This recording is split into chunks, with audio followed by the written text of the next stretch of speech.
So it's time to move on. We will begin with this next session that is dedicated to stable coronary artery disease. I am chairing this session together with Dr. Antonio Fernández-Ortiz from the Hospital Clínico of Madrid. My name is Alessandro Sionis. I'm not Felicita Andreotti. Felicita Andreotti is right here on my left side. And then we'll also have with us Dr. Peter Lansberg and Dr. Malcolm Bell. Let me introduce you first our first speaker, Dr. Felicita Andreotti. Is a non-invasive cardiologist and researcher. She works at the Catholic University in Rome, at the hospital, and both at the university as a professor. She has published, I don't know how many hundreds of papers in peer-reviewed journals, but her main focus of interest is thrombosis and atrial fibrillation and also acute coronary syndromes. And she has contributed importantly to several European guidelines, and she's also currently in the editorial board of the European Heart Journal. So welcome here, Felicita. We are eager to hear your talk, and she will tell us all about the optimal medical treatment in stable CAD. Thank you very much for your kind words. Hello to everybody. What is the optimal medical treatment in stable angina?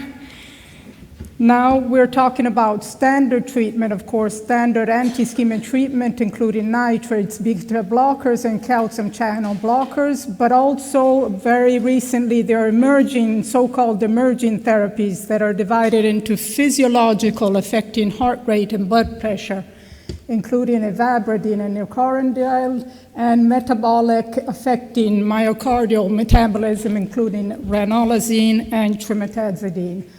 The ESC guidelines focus also on event prevention therapy, and I will touch on antithrombotics mainly, as the next speaker will discuss lipids. But before we go on to therapy, I would like to point out what, in my view, is stable coronary artery disease. In a way, I believe it is everything that is not unstable, and therefore most patients with coronary disease are indeed chronically stable. And this concept has been included in the 2003-13 ESC guidelines, because stable coronary artery disease can be seen as including survivors of acute coronary syndromes, any type of ischemia affecting patients in an silent or symptomatic form, caused by epicardial coronary artery obstructions, microvascular angina, vasospastic angina, or a combination. Not only, but a rather conservative estimate of the burden of this form of disease is probably 5% of the general population, at least if we take an estimate applied to the North American scenario, which means applied to the 7 billion in the world, that 350 million individuals have stable coronary artery disease. Another point I would like to stress a little bit is the fact that the European guidelines on stable coronary artery disease use exactly this sort of terminology, which is a difference, a variation from the previous guidelines and from the American and United Kingdom terminology. They still tend to use the chronic stable angina wording, whereas the European new guidelines refer to stable coronary artery disease to include, of course, the asymptomatic population and this increasingly large population of everything that is transforming from an unstable situation to a stabilized situation.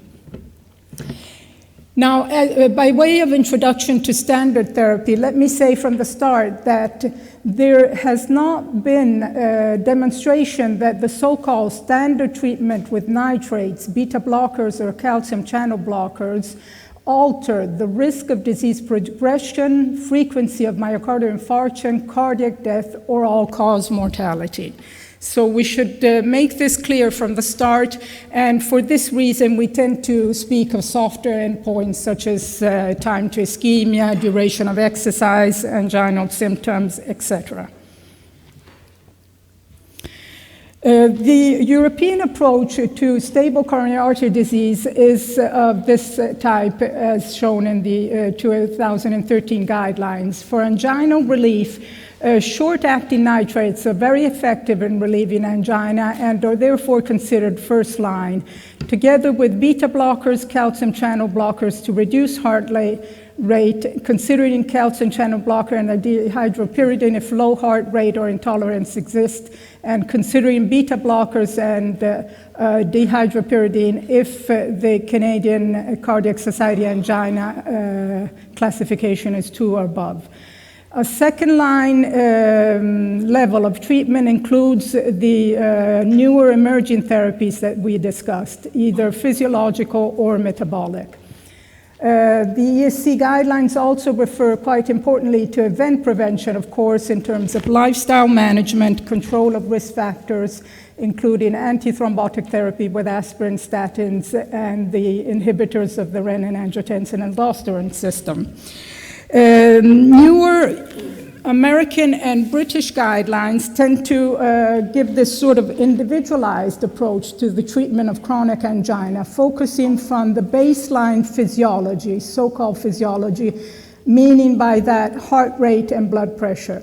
If baseline physiology is considered so-called healthy, above 60 beats per minute in heart rate and above 100/80 in blood pressure, initiate with standard therapy, considered as in the European guidelines as nitrates, beta blockers, calcium antagonists, optimize resting heart rate and blood pressure.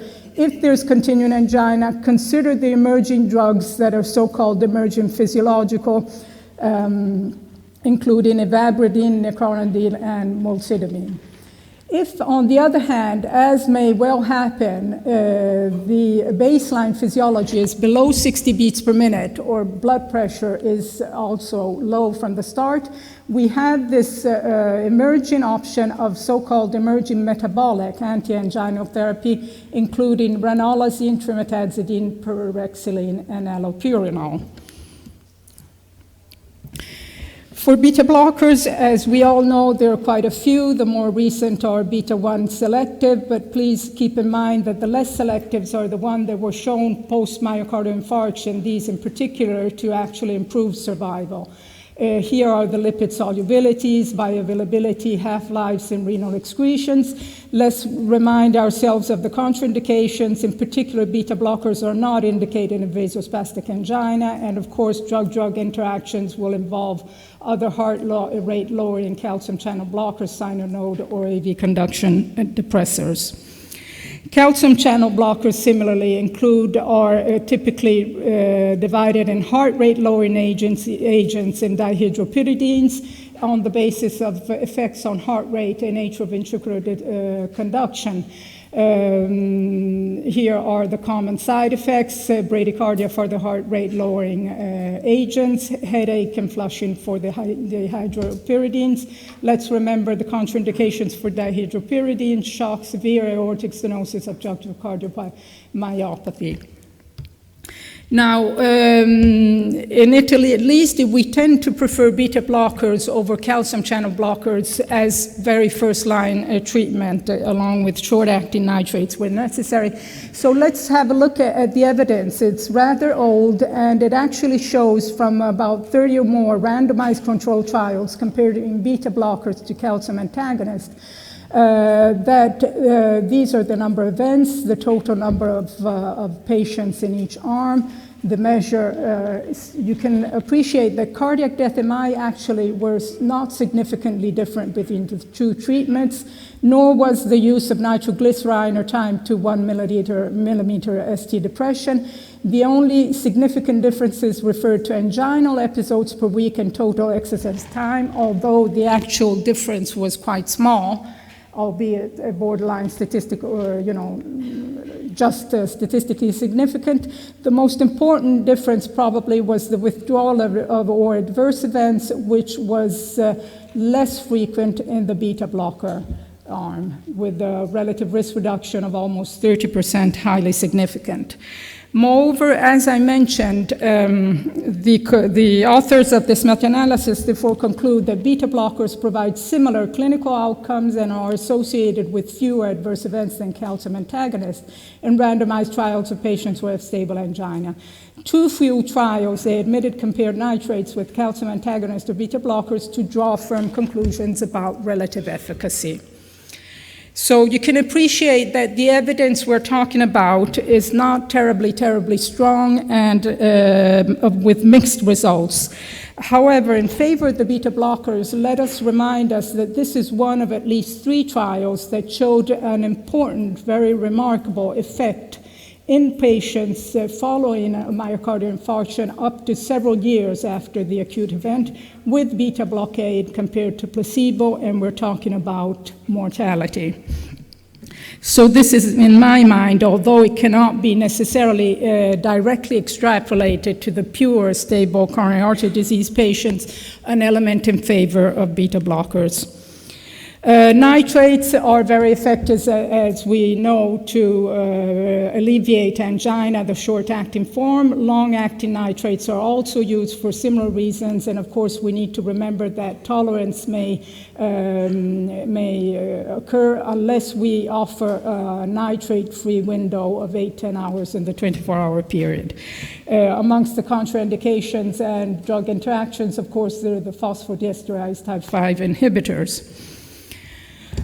So let us move on to the emerging physiological treatments. Ivabradine is one of these. The actual mechanism is inhibition of the I-funny current in sinoatrial node pacemaker cells. And here is a summary of the trials with the number of patients involved and the background treatment and the dosing, with mixed results. Here we have increase of exercise duration, no difference compared to atenolol, no difference compared to amlodipine, superiority compared to placebo, and in terms of angina, actually similarity or no reduction. So mixed results. Amongst the side effects here we find, of course, bradycardia and also atrial fibrillation. And drug interactions should include a caution with QT extending drugs. Concerning ivabradine, of course, we are aware of the results of the beautiful study in the heart failure population, but a subsequent study directly aimed at patients with stable coronary artery disease without clinical heart failure and with heart rate of 70 beats per minute or more, followed for a period of 3 months, actually showed an effect of ivabradine on heart rate reduction to 61 beats per minute compared to 71. At a longer follow-up, however, there was no significant difference in ivabradine compared to placebo in the incidence of the primary endpoint of cardiovascular death and non-fatal MI. And in a pre-specified subgroup, there was actually an increase in the incidence of primary endpoint among those patients with activity-limiting angina, but not among those without activity-limiting angina. Therefore, in a recent update of anti-anginal treatment, it has been recommended to consider ivabradine to treat angina only in patients with heart failure, and the dose should not exceed 7.5 milligrams twice daily. This is the primary endpoint Kaplan-Meier curve from the Signify study, showing no significant difference between ivabradine and placebo. Concerning nicorandiol, the mechanism of action can be summarized as a nitric oxide donor and potassium channel opener, and one of the major studies that has actually used this agent is the IONA study group, where 5,000 patients were randomly assigned to 20 milligrams nicorandiol twice daily or placebo, in addition to standard treatment. Primary composite endpoint was coronary artery disease death, non-fatal myocardial infarction, or unplanned hospital admission for cardiac chest pain. and secondary endpoint was the combination of cardiovascular death or non-fatal myocardial infarction. The actual results were in favor of nicorandil. There were 15.5% primary endpoints in placebo group and 13.1 in nicorandil. The frequency of secondary endpoint, however, was not significantly different between the groups, so obviously the benefit of nicorandil was strongly driven by the softer endpoint of unplanned hospital admission for cardiac chest pain. Moving on to the emerging metabolic treatments, there's quite an interest in ranolazine, which inhibits the late sodium current reducing calcium overload. And here is a summary table of the results of the studies with this drug compared to no background treatment or standard treatment. The patient populations, the study type, the dosing frequency, and the overall results. Again, we tend to see a rather favorable result in the softer endpoints of reduction in increase in total exercise duration and reduction in angina frequency. But more recent studies, in particular the RIVER PCI, showed non-superiority of ranolazine with more important outcome data. QT prolongation is of some concern, but should be considered only when concomitant drugs prolonging QT interval are given. Moving on to trimetazidine, it inhibits mitochondrial enzymes such that fatty acid metabolism reduce, favoring glucose metabolism. Here is a summary of some of the trials. They tend to be smaller. Dosing and frequency is shown here. And there is an effect on exercise duration and a reduction in anginal frequency, rather favorable outcome. However, there is a common side effect in terms of headache that leads to discontinuation in quite a number of patients. This slide I want to reiterate because these treatments have not been shown to be life-saving or to have marked effect on major outcomes, in my view. And therefore, if we do decide to give them to treat symptoms or to improve quality of life, we must be sure that we are aware of the different side effects, drug-drug interactions, ivabradine, bradycardia, atrial fibrillation, QT prolongation, may cause even lesions in the gastrointestinal tract, interaction being a nitric oxide donor with the phosphodiesterase inhibitors. Trimetazidine may cause tremors and enhance Parkinson's disease. Ranolazine may have an effect on liver function, as we said, QT prolongation.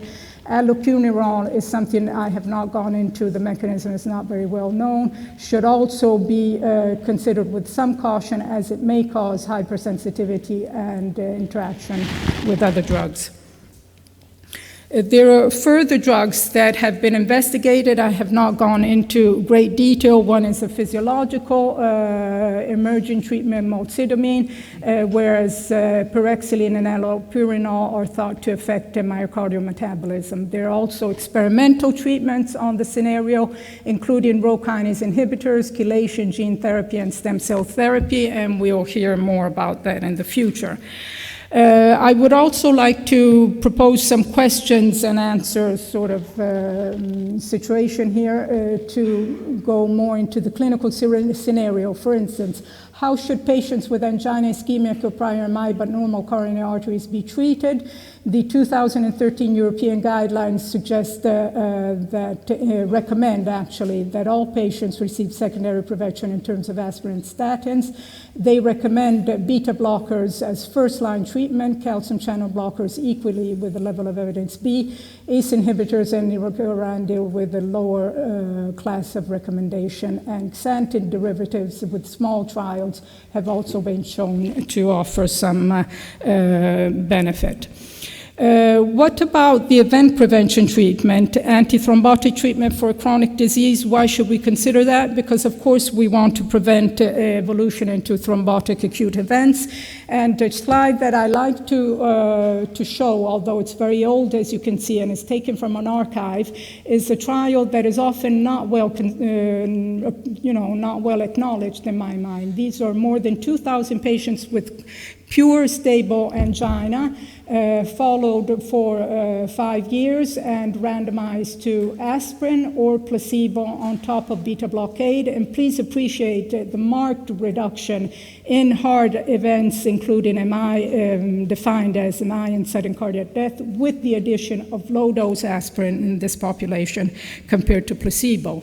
Of course, if patients are truly aspirin intolerant, we can consider the P2Y12 inhibitor clopidogrel as an alternative based on the Capri trial that showed basically similarity or even tendency of lower events with clopidogrel compared to aspirin. Can we do more than simply giving aspirin or clopidogrel in this population? Well, the Charisma trial, which was an over 15,000 trial of a mixed population, either cardiovascular risk factors or prior documentation of disease, was randomized to dual antiplatelet therapy compared to aspirin. And as you may well recall, the hard endpoints were not significantly different overall. Indeed, in the cardiovascular risk population, there was an indication of harm. But if you focused on the population that was symptomatic, we have actually a significant signal here, at least. The point estimate is to the left of the unity line, showing that clopidogrel on top of aspirin is better than placebo. And of course, this has led to the idea that prolonging dual antiplatelet therapy in patients that have had an acute syndrome or have had a coronary intervention may have some benefit. And there has been, for instance, a number of studies addressing this issue, such that a meta-analysis has been performed. Dual antiplatelet therapy currently is recommended after implant of drug-eluting stent, but optimal duration is a matter of debate. Currently recommended 12-month duration is of uncertain value. We looked at 10 randomized controlled trials involving over 32,000 patients, mixed population, mostly stable, some with acute coronary syndrome. And to summarize the results, actually it's what you might imagine. If we have a shorter duration than 12 months, of course, we have a benefit in terms of fewer bleeds without an increase in ischemic events. If we prolong dual antiplatelet therapy, even in a stable population, we do prevent hard events such as MI, stent thrombosis, but we have a price to pay in terms of bleeds, and there's an uncertainty about increasing death. When should we be using proton pump inhibitors? We tend to use this, for everyone, but we should be aware that there are some side effects, and it's also a huge expenditure for the health system. So I think we should keep an eye on the actual proper indications of proton pump inhibitor. If there's upper GI bleed, or if other risk factors of GI bleed, such as old age, warfarin, steroids, non-inflammatory, anti-inflammatory drugs, or infection with Helicobacter pylori, if there are GI symptoms that may cause discontinuation of therapy, then indeed we should use gastroprotection in the patients on dual antiplatelet therapy. We should limit the duration by selecting perhaps the newer, certainly the newer stent types that require less prolonged dual antiplatelet therapy. In the absence of these risk factors, we should not be using gastroprotection.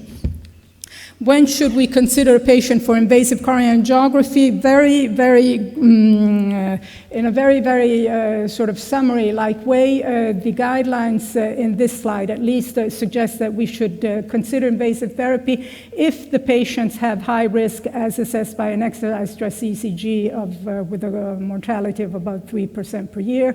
Ischemia imaging is actually the most recommended non-invasive testing that is recommended, and patients should go to angiography when there's an area of ischemia above 10%, or at computerized tomography if there are significant lesions of high-risk categories, such as three-vessel disease, left main, proximal anterior, left anterior descending disease. Of course, we do have the COURAGE trial that whose main results show no significant difference in the major outcomes between optimal medical therapy and optimal plus PCI, but we should consider that there are issues with this trial in terms of selection bias, in terms of low-risk population, and in terms of non-contemporary use of functional assessment of significant stenosis such as FFR. And more recently, we have the 2-year results of the FAME2 study that shows that if we actually perform PCI in an FFR-guided modality compared to medical treatment, we have a marked reduction in the composite endpoint here of cardiovascular death, MI, and urgent revascularization. And even if we look at death and myocardial infarction with the landmark analysis, we show post-procedural increase in MI, but then a benefit of PCI compared to medical therapy when it's FFR guided. One point that that may rise concerns the pre-treatment issue in patients that do go on to coronary intervention. And actually, the guidelines recommend against the treatment of the pre-treatment with clopidogrel when coronary anatomy is not known. This, of course, differs from previous guidelines, and one of the studies that actually is behind this recommendation is the PRAGUE-H trial, where clopidogrel in stable angina was given either non-selectively to all patients more than 6 hours before angiography, or selectively at the time of angiography, a few minutes before going on to PCI. And in line with the COAST trial results, we see that major bleeding complications, major plus minus, here shown in percent, was significantly higher in those that had non-selective pretreatment with clopidogrel. Therefore, pretreatment is not recommended. This is a little bit extensive, but actually summarizes the recommendations of 2013 that, in my view, are still valid with a few exceptions concerning ivabradine. Of course, we should consider optimal medical treatment with at least one anti-anginal or anti-ischemic drug. Level of evidence C, but class of recommendation very strong. It is recommended to educate patients about disease risk factors and treatment strategy. It is indicated to review the patient's response soon after starting therapy. We should then, of course, consider the specific drugs, anti-angina and anti-ischemic relief, keeping in mind they have not been demonstrated to benefit prognosis. First-line treatment typically is beta blockers or calcium channel blockers with varying level of evidence. Second-line treatment includes long-acting nitrates, ivabradine, nicorandil, or ranolazine, according to heart rate, blood pressure, and tolerance. Let's keep in mind ivabradine in the signifying trial should be used in heart failure patients. This trial came out after the guidelines. Publication for second-line treatment, we may consider trimetazidine. According to comorbidity tolerances to comorbidity, it is indicated to use second-line therapy as first-line therapy if blood pressure to start out with is already quite low and heart rate is low. Then we can use the metabolic emerging therapies as first-line. We should not forget event prevention with aspirin, statins, and the ACE inhibitors, angiotensin receptor blocker inhibitors.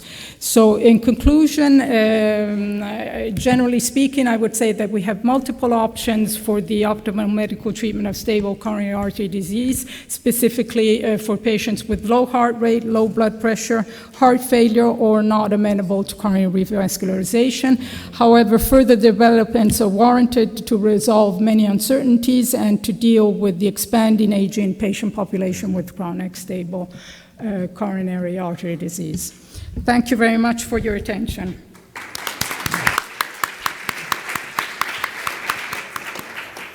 Well, thank you, Felicita. Now we're going on. We're going to have a discussion, hopefully, at the end of the session. So our next speaker is going to be Professor Peter Lansberg. He's a physician, he's an internist, he's an expert in lipids. He's a staff member of the Department of Vascular Medicine at the Academia Medical Center in Amsterdam. He was a co-founder of the Dutch Lipid Clinic Network. He's actually an international, well-recognized expert in the management of hyperlipidemia, especially in familial hypercholesterolemia. And he has played a key role in the development of new drugs beyond statins, such as the PCSK9 inhibitors. And he's also a very, for those who have had the opportunity to listen to him before, you will realize that he's a very didactic speaker, enjoyable speaker, so we're really happy to have him here. Peter? Yes, just in time. Everything is working. Thank you very much for your slightly longer introduction. And of course, I want to also appreciate my invite to come here to Málaga. It's a great experience. Today, I've been invited to discuss with you the management of lipids beyond statins. And I thought I'll give you a little bit of an overview of where we are, and maybe even a little bit of a philosophical overview, because I think there's a few things that are really changing in the way we practice medicine. This is a picture from a colleague of ours in the 1700s, and he was a very famous physician. And the reason we know that is that he had his picture drawn. And in those days, having a picture painted was extremely expensive. It was the same price as buying a house in Amsterdam. So he must have been really successful. And as you can see, he has a staff working for him. He has a lot of books, which were also very expensive.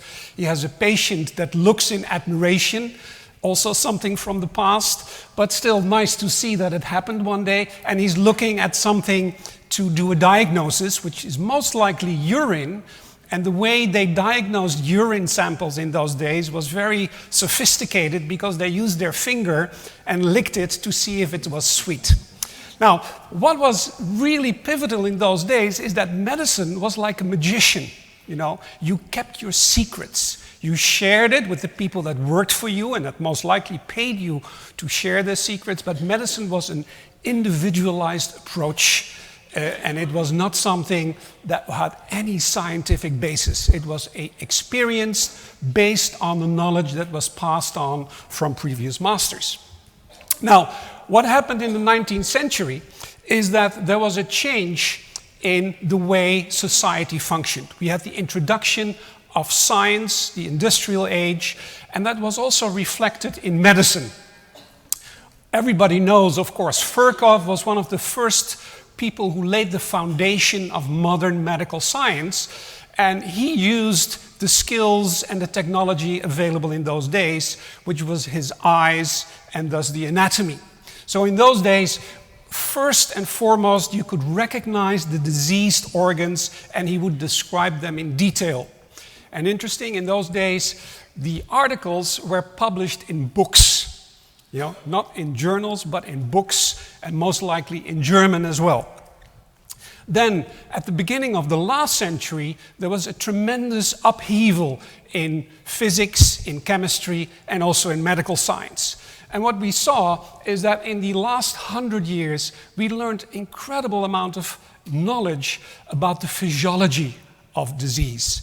And we looked and we used blood as sort of the main medium to do the analysis, also reflection of chemistry and physics, and we were able to sort of alter the course of disease, being especially acute diseases where we had suddenly the cures of antibiotics, but even in chronic diseases, we were able to sort of alter the course by focusing on some of the things that I mentioned on the slide, like blood pressure and cholesterol.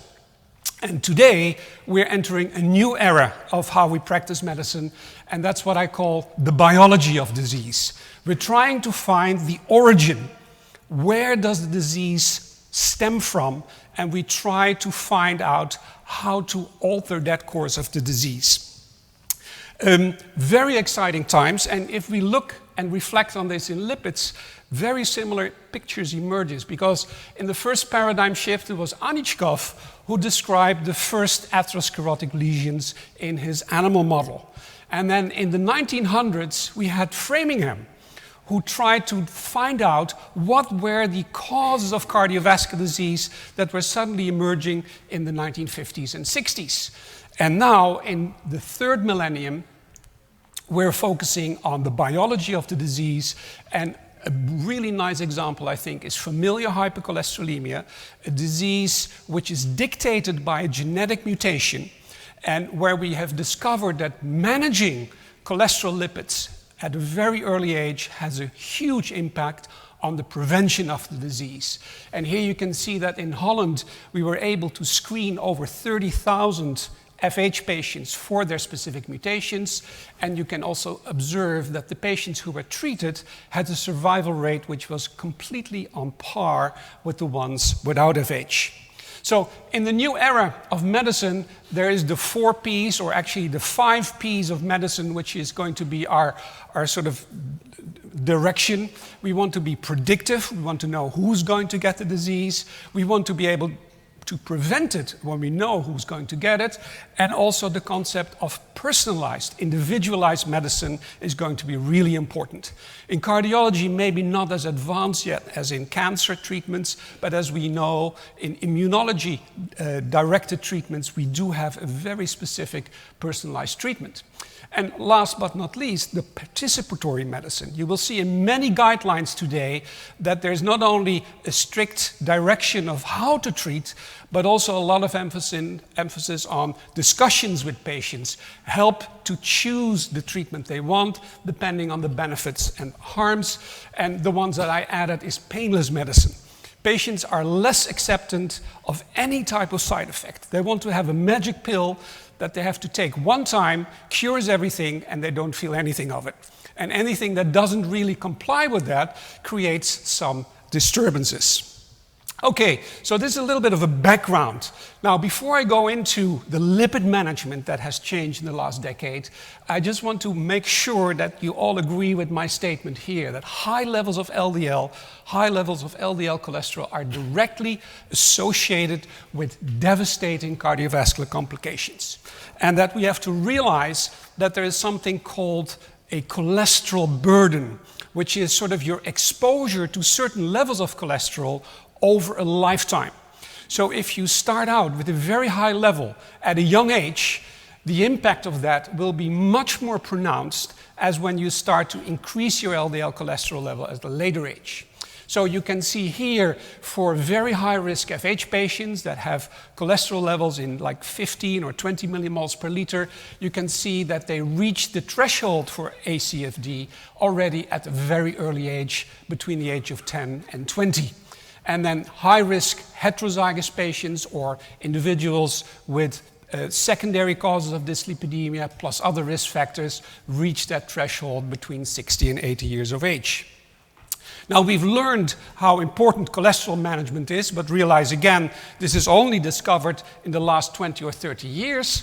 This shows you how we started already in the 50s determining risk factors, finding out that cholesterol in population studies really translated into higher risk. And then slowly but surely, we learned more about how to manage cholesterol with very primitive treatments like bile acid sequestrants.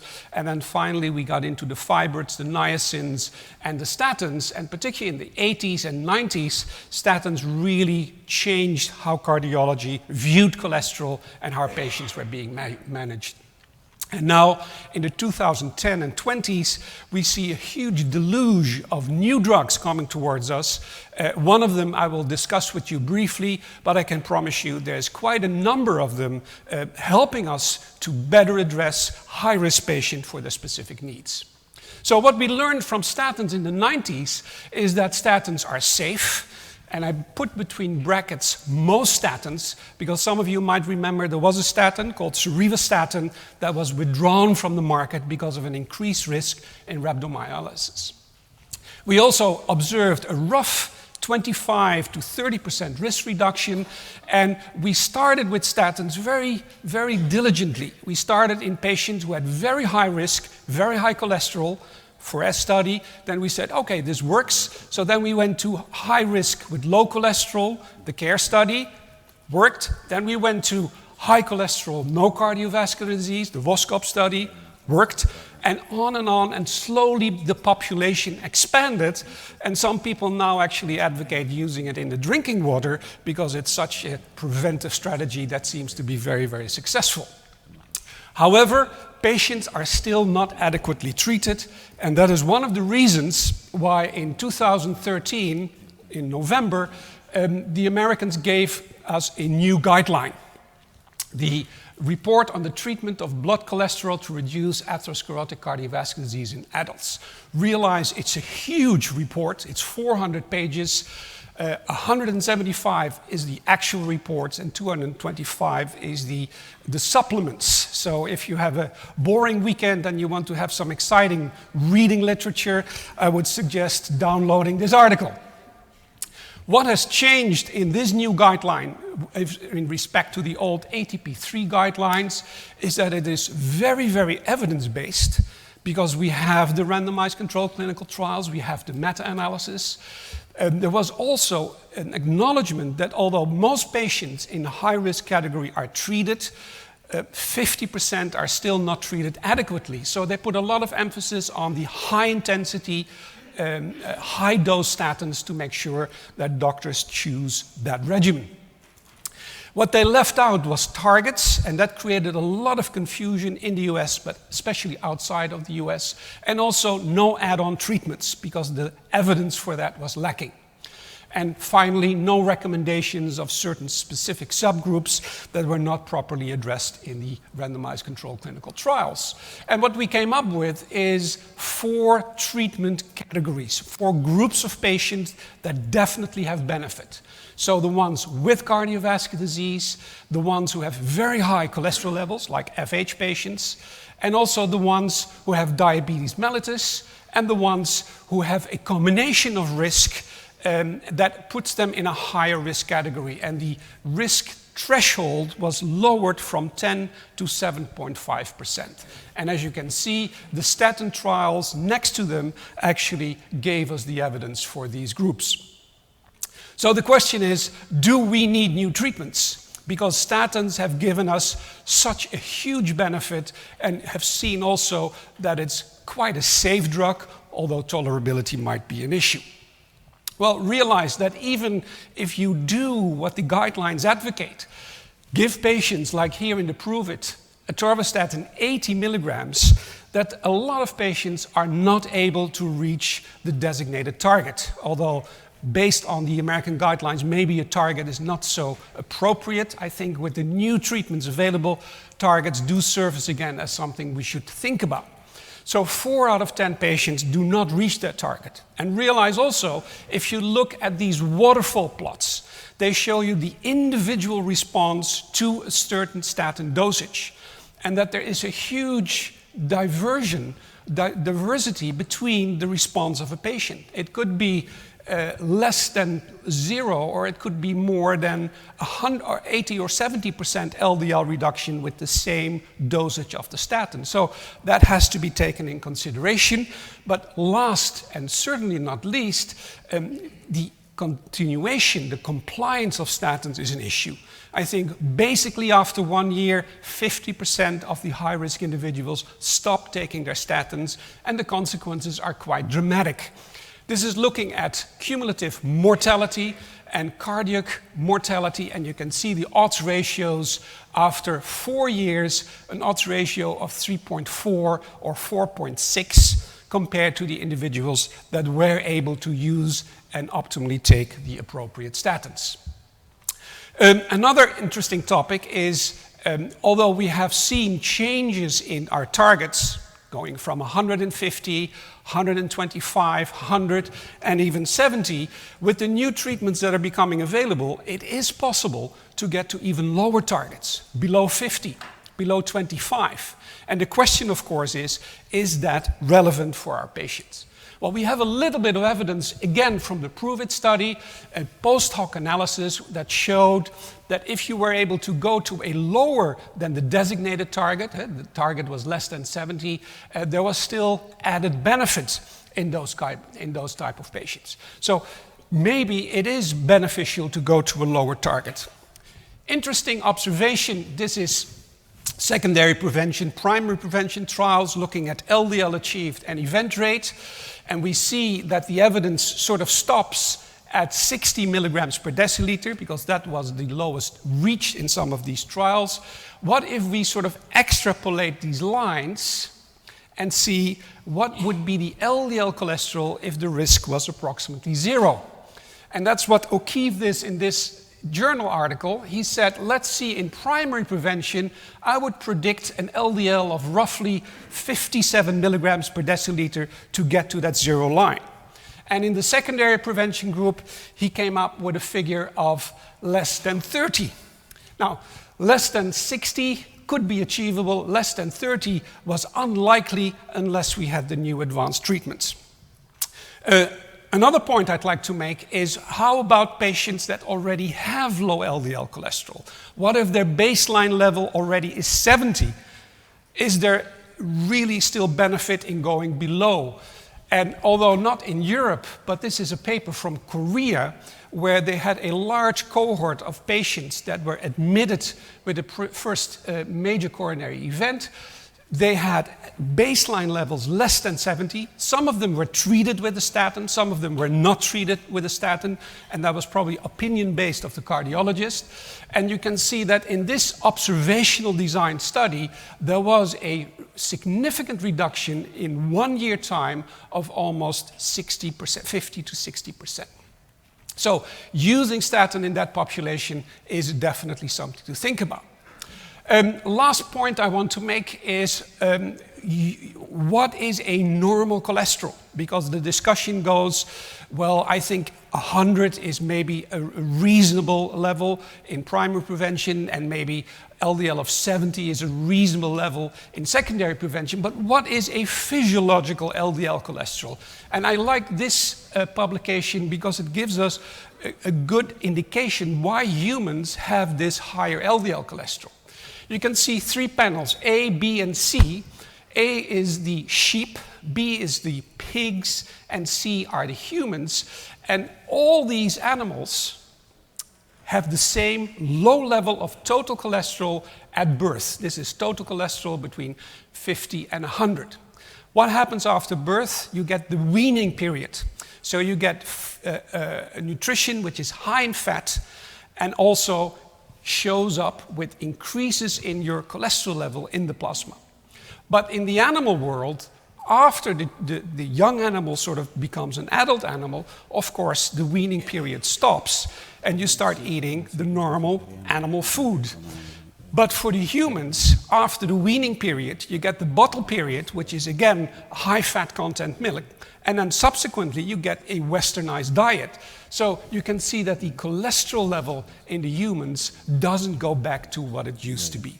And we have some data from primitive populations where there is a hunter-gatherer lifestyle and where you do see total cholesterol levels between 50 and 100 and a complete absence of cardiovascular disease. Now, how do we achieve these new, maybe very low targets? There are 2 new drugs available belonging to the same category, the PCSK9 antibodies that target a specific protein and that allows you to get an additional 50 to 60% LDL reduction on top of your statin or on top of your combination treatment. What's also interesting is these are monoclonal antibodies. So you don't have to worry about drug-drug interactions. There is no cytochrome P450 that sort of creates havoc. And it's an injectable agent that you inject subcutaneously. It's a very small amount, 1 milliliter, and you have to give that every 2 weeks. Now there is 2 available and 2 have been registered, for instance in the Netherlands, the evolucumab 140 milligrams and the alirocumab that you can give in 2 dosages, 75 or 150 milligrams every 2 weeks. How do they work? Let's take a step back and look how LDL is cleared from the plasma. The liver, of course, is the most crucial organ. And what you can see here is a schematic representation of an LDL particle taken up by the LDL receptor. That is subsequently internalized, and then something intriguing happens because the LDL receptor is released from the lysosome and recycles back to the surface. This can happen 100 to 150 times. So it's sort of a recycling of the LDL receptors that can contribute to lower LDL cholesterol. However, if you have PCSK9, and PCSK9 predominantly is synthesized in the liver and released in the plasma, although also intracellular there is some PCSK9, it will bind to the LDL receptor. And if you have a complex with LDL receptor ApoB plus PCSK9, you create havoc, because now the LDL receptor cannot be reused again and is also degraded. And that has a huge impact on your cardiovascular disease risk. What we do with PCSK9 antibodies, when it's injected, they will bind in the plasma to the PCSK9 and thus inhibit that the LDL receptor cannot be recycled again. And that has a huge impact on LDL cholesterol level. We learned about PCSK9 from genetic studies and population studies, and we found two different types of populations. The one who had a gain of function mutation, so PCSK9 was more effective, and these had levels of familial hypercholesterolemia, total cholesterol like 10, 15 millimoles. And we had loss of function mutations where PCSK9 was not functioning properly. And if you had homozygous specific loss of function mutation, your LDL cholesterol was roughly about 10 to 15 milligrams per deciliter. So the impact is quite dramatic based on the genetics, and that's why the pharma industry has sort of jumped on the wagon. What we now know is a lot of phase 3 clinical trials. These are the three most advanced PCSK9 antibodies, alirocumab, evolocumab, and bococizumab. The lipid lowering and safety studies most of them have been completed, all phase 3. There's one IVA study, the GLIGOV, which hopefully will be presented at the AHA, and there's 3 large clinical outcome studies. The first one, the Fourier, will be presented also at the AHA in 2016. So then we not only have lipid cosmetic data, but we also have really good outcome and safety data that hopefully will convince us about the benefits. What can we expect from PCSK9? I mentioned it already before. This is the dose-finding studies looking at 50, 100, and 150 milligrams of alirocumab. Not much difference between the other two PCSK9 antibodies, so roughly around 60 to 70% is actually possible. And what it allows us is to shift the population LDL cholesterol far to the left, where you can see on average it used to be around 100, and now we're reaching targets around 50. Based on these new developments, there has been just recently, April 1st, not a joke, serious, April 1st, a new ACC directive, not a guideline, a directive, as stated, a document to help us fill in the gaps that are still in the new 2013 guidelines, because there has been new data, there have been questions about how to address patients inadequately treated with not only the new treatments, but also, for instance, with ezetimibe, and this document helps us to give us sort of a guideline. So they discuss who should be treated, when they should be treated, and by which treatment would be the preferred choice. And what they do introduce again, I'll just show you the secondary prevention guideline. They introduce again targets. They say if your patient doesn't reach less than 50% LDL reduction, or in this case, less than 100 milligram per deciliter, look for other options. First, ezetimibe cholecalciferol. Second, perhaps we should use the PCSK9 antibodies in very high-risk individuals. And again, emphasis on discussions. They had a new category which was not in the guidelines, which is very high risk. That's patient secondary prevention plus comorbidities. And there they introduce again the guideline target of less than 70. And for the diabetic patients, a non-HDL target less than 100. So, customized treatment is of course something that we try to aim for in our high-risk Western society patients, but realize tailored treatment is not cheap. The PCSK9 antibodies, roughly 6,000 euros per year, but even more expensive, LDL apheresis, $60,000 per year. We have new drugs for homozygous FH patients, $600,000 per year. We have LPL gene therapy, $1 million per treatment. So yes, it's a luxury to have the customized treatment. And Mr. Gucci says quality is remembered long after the price is forgotten. Of course, if you can afford it. But we have to realize we also have to think off the rack. You know, what is prevention for the larger population, particularly in developing countries where there is a huge increase in cardiovascular disease. And I just want to close my presentation with two interesting publications. This is from Finland, where they looked at the risk reduction in Finnish people from 1969 to 2012 and realized Finland was the bad boy in the European community. They had a very high risk of cardiovascular disease. They were on top of all the risk charts. And what they observed was a dramatic decrease in risk over the period from 1969 to 2012. In males and in females, you can observe a really huge decrease in mortality. And they calculated what really caused that decrease. And 2/3 of the risk reduction was actually based on better cholesterol levels, better blood pressure levels, and less smoking, particularly in men. Intriguingly, in women, smoking went actually up. And I think that's something observed in many countries. And 1/3 was related to diet and exercise, secondary prevention, and acute care.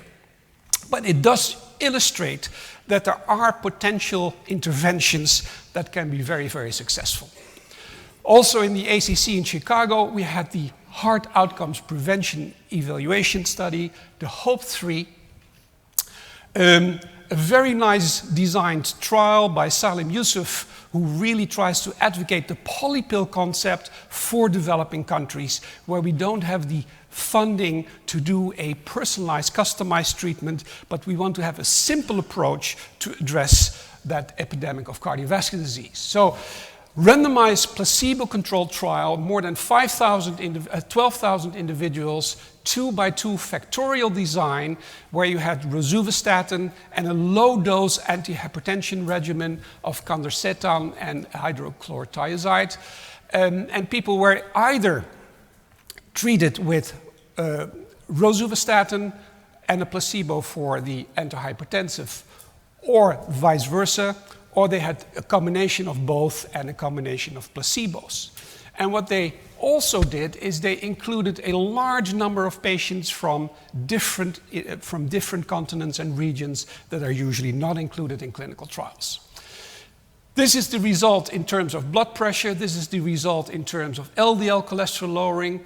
And what was interesting to observe was that the majority of the benefit, this is the first primary outcome, which is a combined endpoint of death, non-fatal MI, non-fatal stroke, and then added to that is the secondary co-primary outcome, heart failure, cardiac arrest, or revascularization, that there was really, and I'm just focusing on the last one, which is the combination of the first and the last one, there was a relative risk reduction of 28%, absolute risk reduction of 1.6%, and the numbers needed to treat of 63.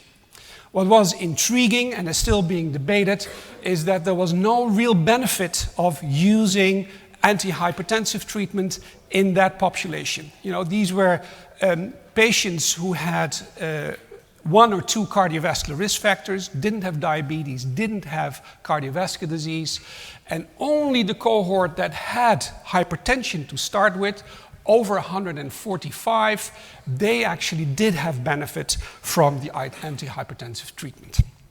So, to conclude my talk, this slide, Maybe you've seen it before. I'll translate it, makes it a little bit easier. But this is a text which is 4,500 years old. It was first published in the Yellow Emperor's Textbook of Medicine when we were still walking around with bearskins and clubs and trying to survive in a primitive lifestyle. And there they said, it's the superior doctors that prevent the disease. It's the mediocre doctors that sort of treat the disease when it's not really evident, and it's really the inferior doctors that treat the full-blown disease. So I have to apologize because most of us here are inferior doctors. What was really stimulating in China is that doctors got paid by the healthy patients. As long as you were healthy, you paid your doctor. As soon as you got sick, payment stopped. So that was a good motivation. My take-home messages. This is Holland. As you know, we are below sea level. So we are always trying to prevent something serious to happen. And what we say is this. Yeah. Higher is better, because the dikes need to be higher. Lower is better, as long as the water is low, we don't need to worry. And earlier is better, because we can't build dikes once the flood is already coming. And I think with cardiovascular prevention, that is sort of a similar way. Higher is better, and I'm talking about the statin dosages, which I really think should be in the high intensity, high dose. Lower is better. I think LDL cholesterol below 50, maybe still above 25 would be the optimal target. And the earlier you intervene, the better the outcome for your patients. Thank you very much for your attention.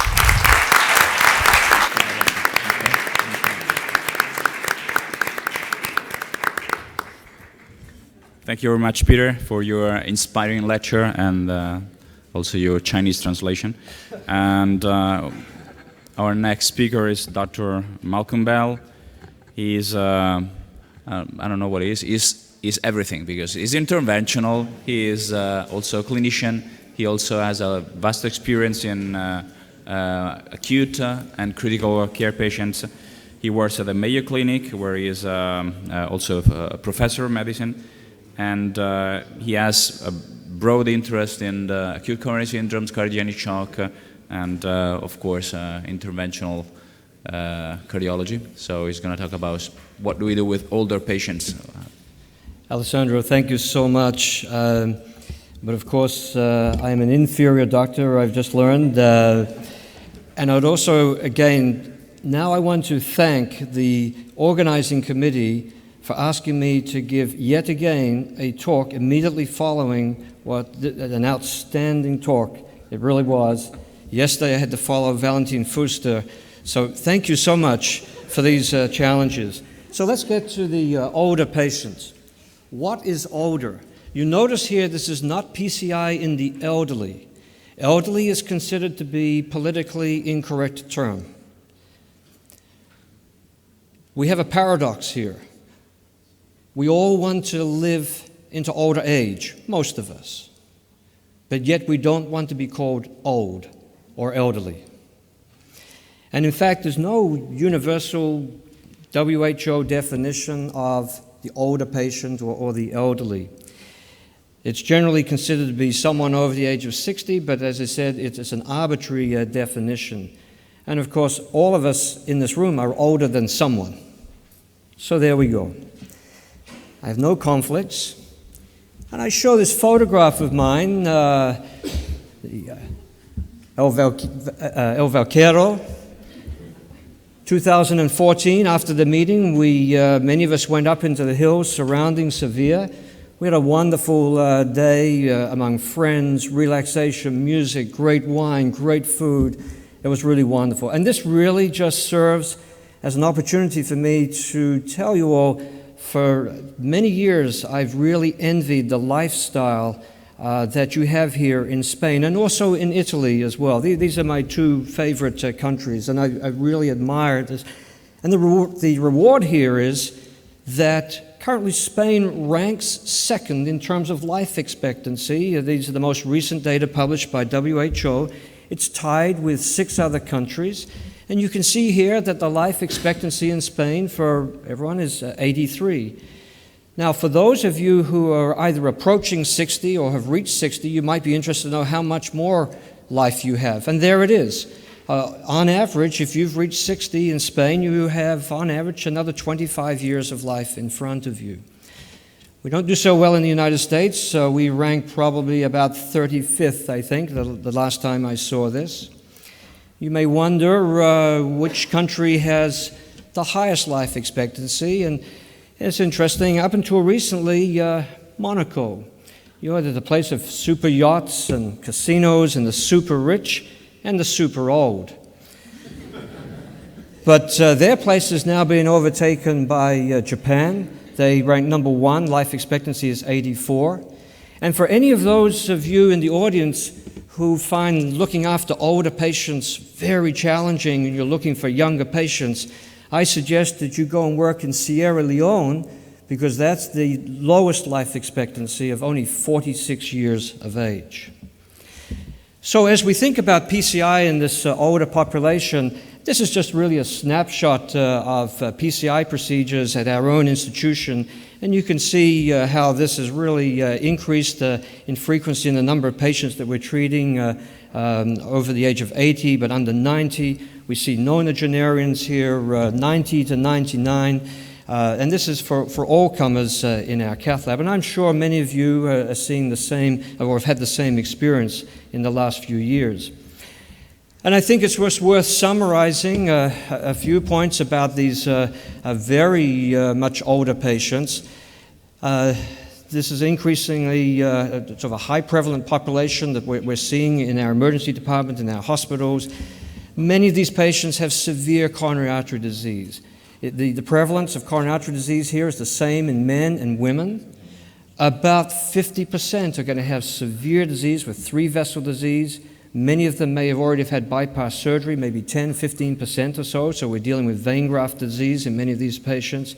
They may have LV dysfunction. But as we all know, the diagnosis in these patients can sometimes be very, very challenging. Their symptoms may be atypical. There may be frail patients. Exercise testing may be very difficult because of orthopedic or frailty issues. And just interpreting, as I said, their symptoms and trying to work out the best approach to making a diagnosis of coronary artery disease. I'm not going to spend too much time talking about medical therapy here in terms of the challenges, but I think it's very obvious that when we see these patients, they sometimes come in on 6, 10, 12 or more medications, and they potentially have more side effects from these medications. And I'm going to make some important points about chronic kidney disease as a comorbid condition. But I think what is true in this population is that they have been woefully underrepresented in randomized trials, and in general practice, there has clearly, I think, in large observational studies, been an underutilization of what we would consider to be guideline-recommended therapy, including revascularization and best medical therapy. Now, I'm not going to spend 20 minutes or so going over every trial. I just want to summarize this, as it was done nicely by this author just a few years ago. And this was really a review of the randomized clinical trials, which included older patients. So these were subsets. They weren't focused on the older patient. And in terms of PCI, and these would, of course, be selected patients in randomized trials, there seemed to be clear evidence of benefit in the 3 categories I show here, but very questionable in the patient with cardiogenic shock.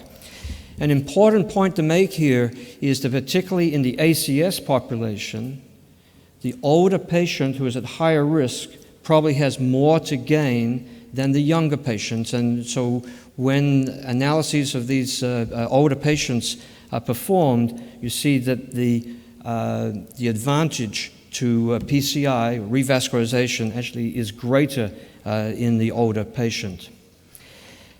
Now, I don't actually have a lot of randomized clinical trials to show you. There's really only 2 as far as I'm aware. And the first one was the Swiss time trial. It's an older study in 2001. You can see here it's a very small trial aimed at patients over the age of 75. But this was really not a trial of PCI versus medical therapy. This was a trial of a strategy. And these are patients who were stable, and they were randomized to an invasive arm which included coronary angiography. And you can see here that just over 100 patients actually ended up having revascularization. Some of them had bypass surgery, and the remainder had medical therapy. And they were compared to the arm that were just treated with medical therapy. The primary endpoint of this study was angina and quality of life at 6 months, and it clearly favored the invasive arm. But after 1 year, and certainly at 4 years, there was really no difference.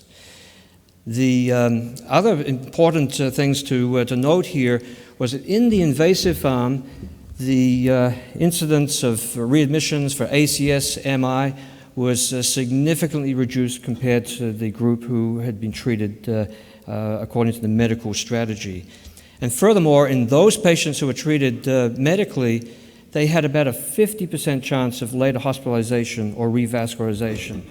But up until recently, that's all the data we had. As I said, it was not a trial of PCI versus medical therapy. It was just simply a small trial looking at different strategies.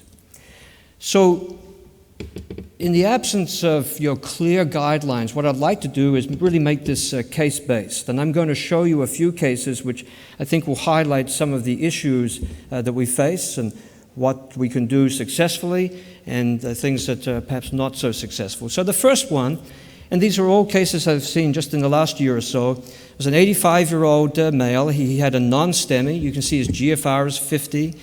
He was given appropriate therapy, as you can see, dual antiplatelet therapy, a statin and metoprolol. He did come to the cath lab within 24 hours. He had this critical proximal LAD lesion. He was treated with a drug-eluting stent. He was dismissed less than 24 hours. He had only a small troponin rise, and almost 2 years later, he remains completely asymptomatic. So, straightforward case, and everyone felt very happy about this. But just like choosing ice cream flavors, coronary artery disease, and particularly in these older patients, comes in many different flavors. So the second case I'm going to show you, this was about 18 months ago, and it was a Saturday. And we actually have our cath lab open on a Saturday to deal with non-STEMIs, but it's interesting. This was a 90-year-old. He was a retired radiologist, and he'd been having severe nocturnal chest pain for a few nights. And he eventually presented to the emergency room, and he had ongoing chest pain. And you can see his past medical history with diabetes. He had some vascular disease, some complications of his diabetes. And he'd had stable angina for many years and been worse over the last few months. And he and his doctor had been trying to manage this medically. And the patient actually did not want to have an invasive approach.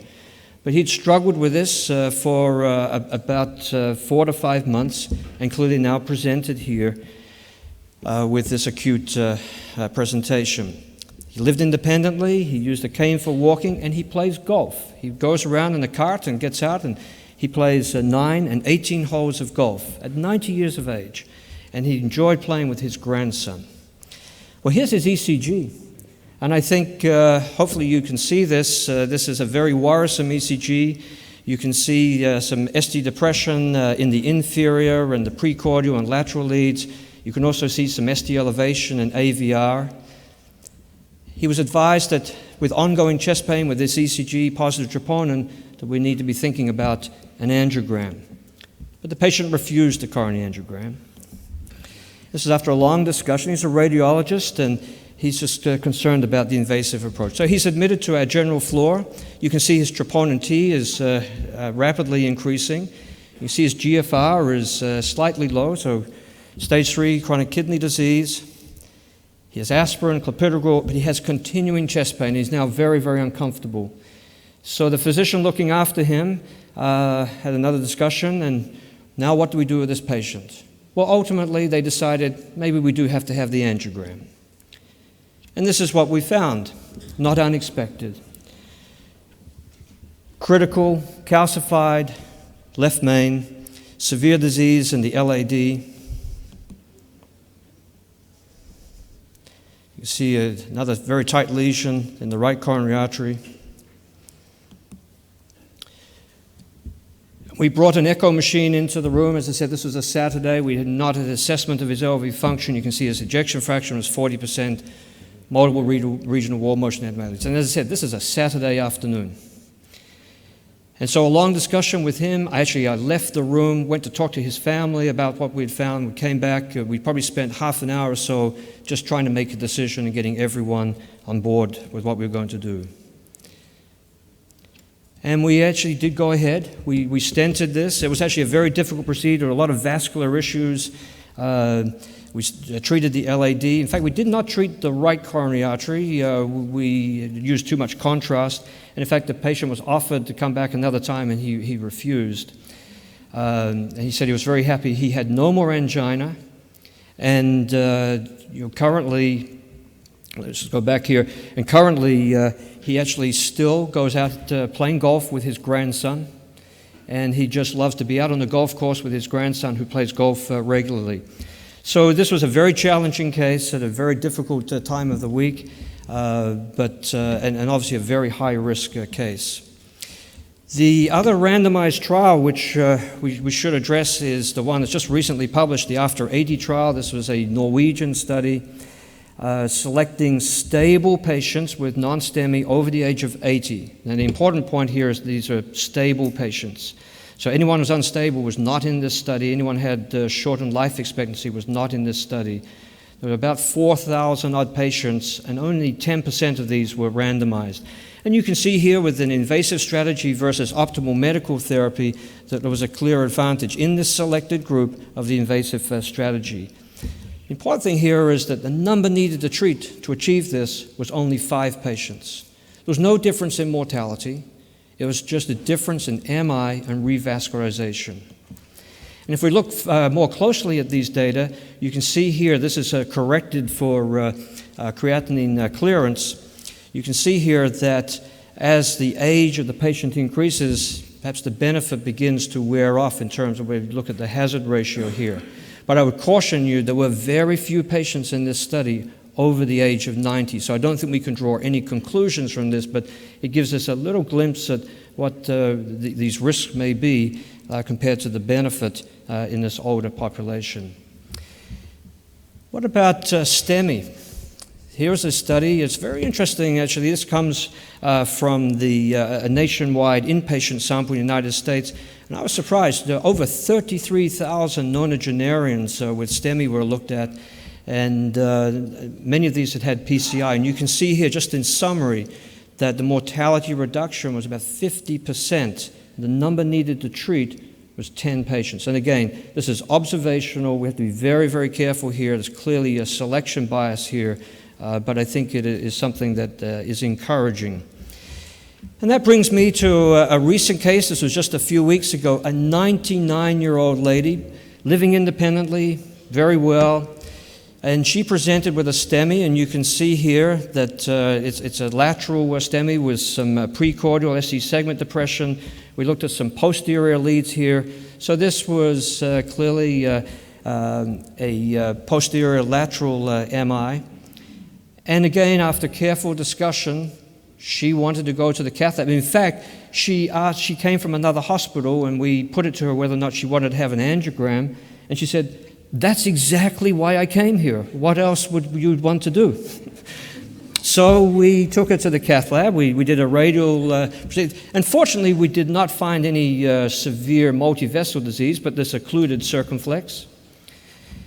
And this was done with a radial approach. We got a nice result with a drug-eluting stent, uncomplicated, and we're patting each other on the back and thinking, what a good job we've done here. And the whole procedure took about 20 minutes. I mean, skin to skin, it was about 20 minutes, and she was off in the CCU and charming all of the CCU nurses because, she was such a wonderful lady. She just had her birthday, actually. Her course was complicated only by some atrial fibrillation, which was persistent. And then there was a lot of discussion then about whether she should be anticoagulated. And I was not actually looking after her at this time, but there had been a number of my colleagues who were involved with her, and there was a lot of debate, and at one point she was on warfarin, and in the end they decided not to send her out of hospital on warfarin, simply because she was 99, and they thought that the risk of bleeding was too much. So again, we thought she had done very well in hospital. Tragically though, 2 weeks later, she ends up in the emergency room basically dying, and she probably died within about 30 minutes of arrival, with shock, lactic acidosis, and it appeared that she'd had an abdominal catastrophe, and it seemed as though she probably had had a mesenteric infarction. Whether or not this was related to atrial fibrillation is uncertain, but we felt very uncomfortable that she had not been dismissed on warfarin. Again, highlighting an issue with these patients. A fourth case, this is just 2 weeks ago. 86-year-old comes with an acute myocardial infarction. She's got a left bundle branch block here, but you can see significant changes here. She came from another hospital, and just before she was transferred, she had VF, one shock, return of rhythm, did well. They still wanted to send the patient. She came to the cath lab, but by the time she arrived, she was in frank cardiogenic shock. And so I quickly went to see the family, and speak to the family on the telephone actually, and she said that the daughter said that she would never want to have anything done like this. She had chronic kidney disease, stage 4. Unfortunately, by the time I got back to the cath lab, they'd already obtained this picture and had already placed a stent. But she was in shock. My cath lab colleagues were very pleased that things seemed to be improving with this, but as things turned out, you could predict, it was not very good. She was in clear shock by the time she left the cath lab, and we withdrew care within a couple of hours with her family's wishes and said that she would never have wanted anything like this done. So this was a very challenging situation, and it really points out the outcome of shock in these patients is extremely grim. What are the risks? Stroke risk is still relatively low, 1% in STEMI patients. We are always concerned about the risk of bleeding. The radial approach has clearly been shown in this older population to be superior to the femoral approach in terms of safety. We have more bleeding with dual antiplatelet therapy. As I've already illustrated, we have about 10% or more of patients, so issues of oral anticoagulation come up, and these are very challenging patients. These are much more difficult decisions to make about what type of stent to put in these patients. This can be really quite anguishing. And renal failure, a major predictor of mortality. I mentioned yesterday about taking care of patients to prevent bleeding. And again, in that study here, up to 33% in this Crusade registry received at least one wrong dose of an antithrombotic agent. And that included the elderly and those with renal dysfunction. So we've got to pay particular attention to this. Radial access, preferred. We want to minimize contrast. We have a rule in our lab of not exceeding 4 times the estimated GFR if we can, and hydration, and again, selection of patients. And so the last point I want to make here is about renal failure. So here's a 90-year-old who presented to us 2 or 3 years ago, and he was stable. He had a non-STEMI. You can see here, though, that his GFR is 18. His gray score was 155. Would anyone want to proceed with an invasive approach? And I just want to make some points here. Patients who have stage 4 or stage 5 chronic kidney disease and have an MI, their mortality is extremely high. And these are sobering data here. So an older patient with chronic end-stage renal disease, about half these patients are going to be dead within a year. And so we talk about hemodialysis in the elderly or these older patients. Particularly if they have coronary artery disease, their quality of life is generally quite poor. They have a very high mortality. In patients over the age of 74, half of these are dead within 3 years. Patients who are aged 84 and above, their 90-day mortality is about 30%, and their 1-year mortality is 60%.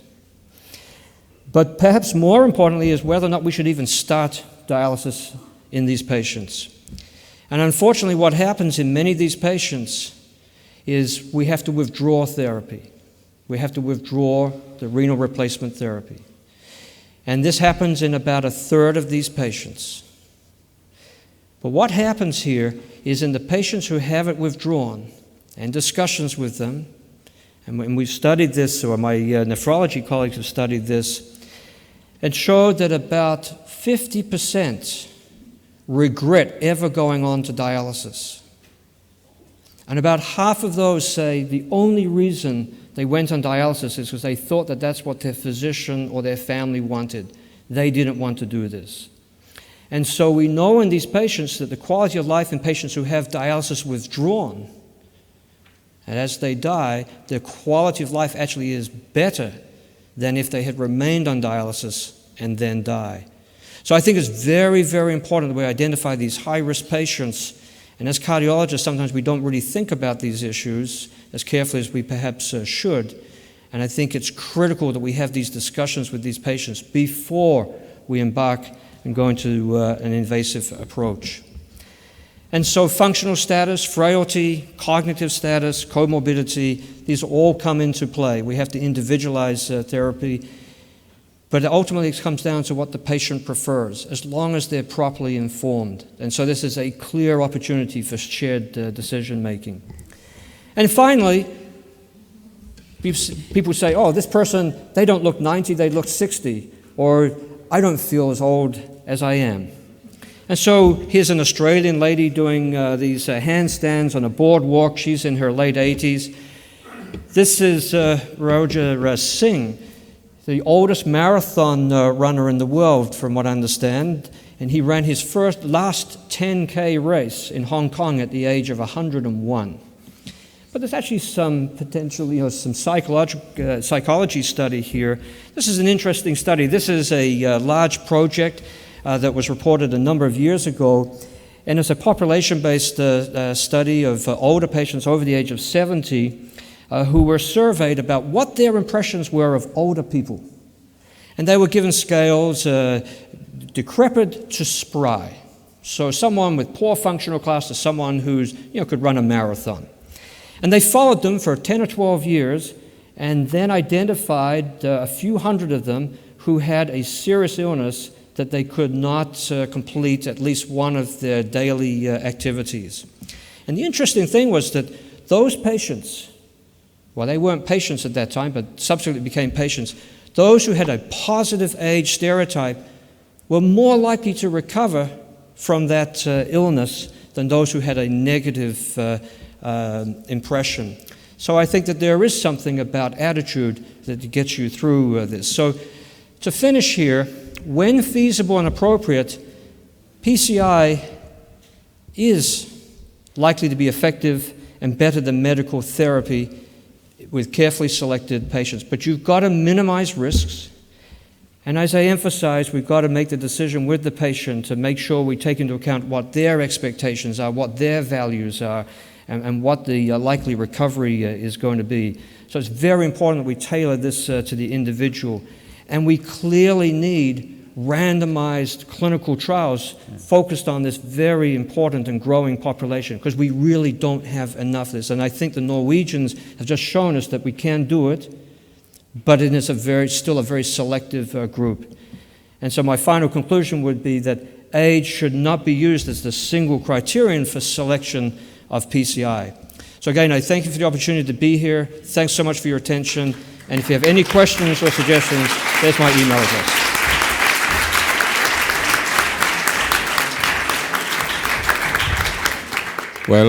Well, thank you, Malcolm. Well, although we are a little bit past of the time, we're going to have the opportunity for 2 short or 3 short questions. Anybody in the audience wants to break the ice? I think we have Dr. Crummels over there who wants to ask a question. Can you give him a microphone, please?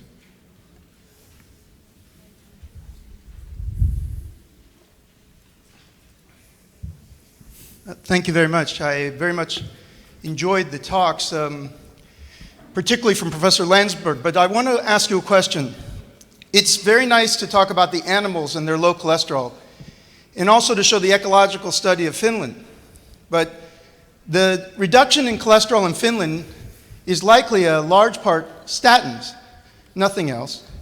We've learned in recent weeks that evacetrapib has joined the others in failing to reduce mortality, even though it reduces LDL by 37%. We've also seen a recent BMJ article of a study that was done many years ago, but never truly published in the form that it deserved, which showed that linoleic acid, a polyunsaturated omega-6, substitution for saturated fats in a population lowered cholesterol, total cholesterol I think they measured, without the benefit of risk in mortality and cardiovascular disease. Wouldn't you think that it's important for the PCSK9 drugs? They're very promising, we're all excited, we all want them to work, but we probably should wait till November, at which time we'll get the answer. And the other thing I just want to mention on the non-statin guideline, it is curious, I think it shows you the uncertainty within the American community about targets. The guideline committee came together and very clearly said the evidence is for statins in reduction. Improve It comes out and shows that in patients treated with statins and already with very low cholesterol, that you can get a little more. But actually an FDA advisory panel of experts failed to give ezetimibe an extra indication based on the Improve It study because they felt that the benefit was so small in relation to what it took to do it. So there's an ambivalence right now within the American public. But on the PCSK9, are you holding out till November or are you giving it now? I completely agree. We should be careful with new drugs, and we've seen some of the havoc created with our enthusiasm for CETP inhibitors. I do feel that in the really high-risk individuals, where you don't have any options, where you can see progression of the disease, I feel comfortable taking that risk. And then having the assurance that at least in 6-7 months' time, we have the first outcome study that will give us some more proof of how beneficial or harmful it is. So again, we also have to wait for more information. Not only the randomized controlled clinical trials are relevant, we've learned from cerevastatin that even with the large trials they did, you know, the signal didn't serve us until we had some post-marketing data. And what I find intriguing about PCSK9 is that we've sort of jumped on the wagon with a treatment strategy based on the genetics and based on the population study, but we don't know the biology, you know. So there are still a lot of questions. What will happen if we reduce PCSK9 prolonged in individuals that maybe have not that high a risk? What I do like about PCSK9 is that it's an antibody that doesn't cross into the cells, yeah? Because most of the PCSKs are actually doing something intracellular. This is just focusing on liver-generated PCSK9, really involved in LDL receptors, but also in VLDL receptors, CD36. There's some other factors as well. And I'm really sort of positive, but apprehensive. And I agree with you. And unlike fibrates that get into the nuclear, it's a very interesting point, and we're in agreement. Okay, thank you. Thank you very much. I think we have another question from Dr. Sambola. My question is for Dr. Andreotti. I would like to know what is your opinion about the use of a possible score to individualize the duration of dual antiplatelet therapy. The use of a score, did I understand? Of a possible score to individualize the duration of antiplatelet therapy. Yeah. In general terms, in patients undergone to PCI. Yes, in general terms, I think the concept is quite good. And by that, I mean that we have, as clinicians, I believe we have to balance risks and benefits, and that's a little bit what scores help us to do. And the example of atrial fibrillation would be the most consolidated form of doing that, trying to score the thromboembolic risk with the CHADS or CHADS-VASc and the bleeding risk with the HAS-BLED. And as clinicians, actually, that's what we do. I'm not aware, and please correct me, of scores that have been applied to the scenario that you say, and it is perhaps more complex, for instance, even than atrial fibrillation, in that we have to consider obviously the medical history of the patient, the type of stent, and of course the risk of an event where the stent was placed and many other situations, as well as the bleeding risk. And there's this still small residual question on mortality that, in my mind, is not fully elucidated. If I could just add one thing about the DAPT score. So that was derived from the DAPT trial. It's not perfect, but you're absolutely right in terms of application, because it would need to be validated in another population before we embrace that. So I agree, good in concept, but I don't think we're quite ready for this yet. Okay, so with this being said, I mean, we have to close the session. It was very interesting. Thank you, all to you, and we're going to go ahead. Thank you.